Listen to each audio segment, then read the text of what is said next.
Because I got to spend most of my time driving around looking for 12-foot tall Home Depot skeletons. Wait, what's happening? Really? They're out? They're out and about? They're back? I think they're back, but they're like all sold out. And like, I'm still trying to decide if I want one because I'm normally very afraid of giant things, but I'm weird. I don't like it. Why do you want it? I don't know. I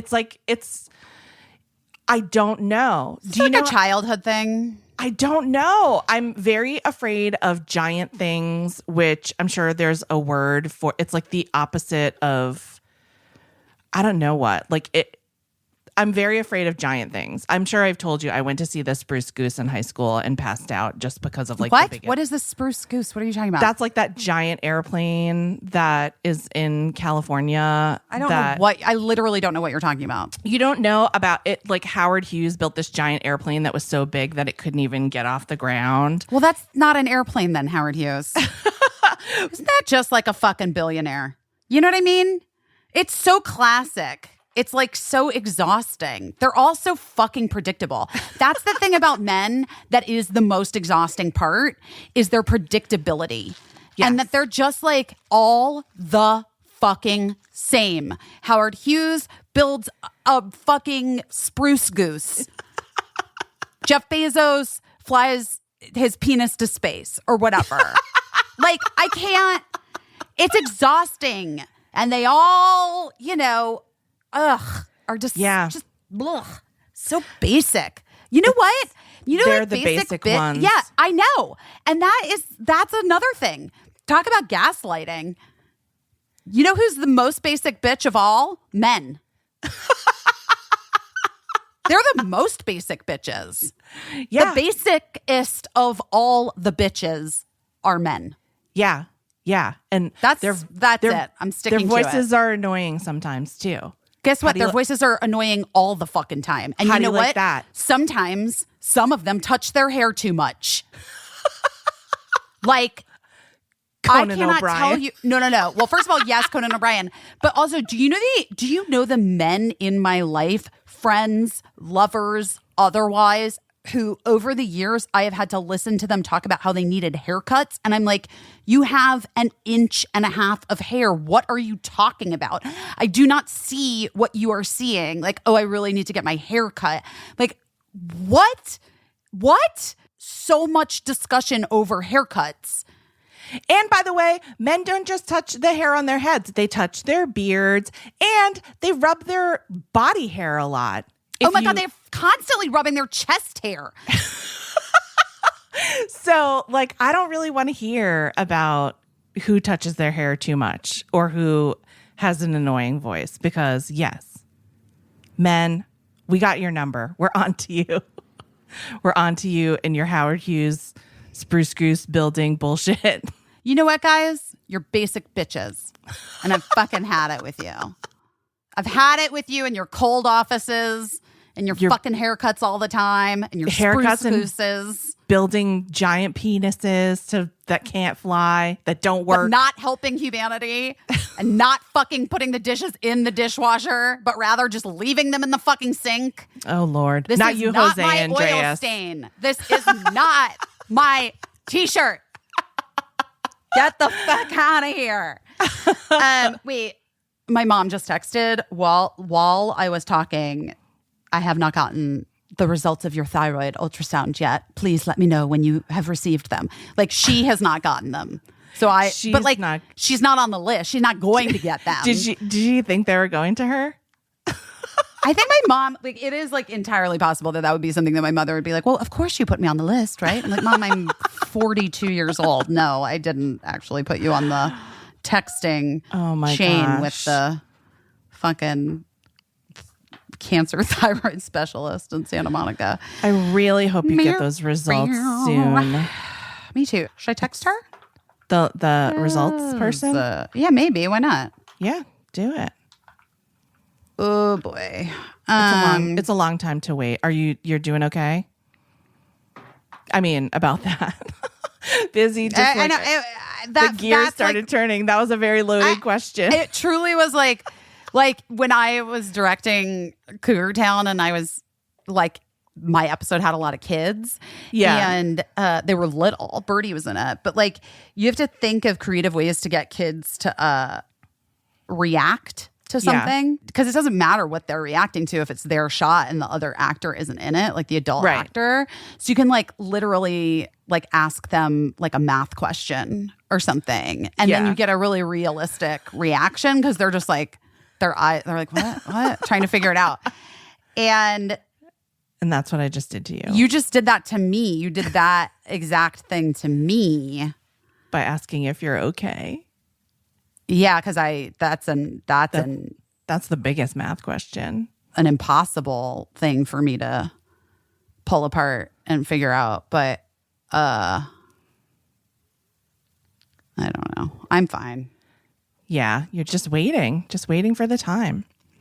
Well, yeah. I mean, I've been like, I feel like I'm a very I don't know. I feel like I'm able to like move through things. Yeah. In ways. Yeah. And in other ways, clearly I am not. So well, you are truly doing your best, and we are doing our best, and that's just where we are. And we know everyone out there is doing their best too. And so you guys, thanks so much for jumping through the hoops to download the episodes. And we just got so many emails with people that had thoughts this week about things that we could do better with the podcast, but so many more that were just, really lovely emails from listeners that I just feel like we're getting to know you guys, and I think of you as friends, and I'm so grateful, and just grateful for you. It's been a really rough week, and so many of you have been a little spot of sunshine for us, and that feels very lucky to me that we are lucky to know you. Yeah, what Caissie said. I agree. I concur. All right, I'm getting hungry. I need to go eat some turkey. I love you. Go eat some turkey. We love you. Bye. Bye. I don't know what I'm doing, but I'm doing my best.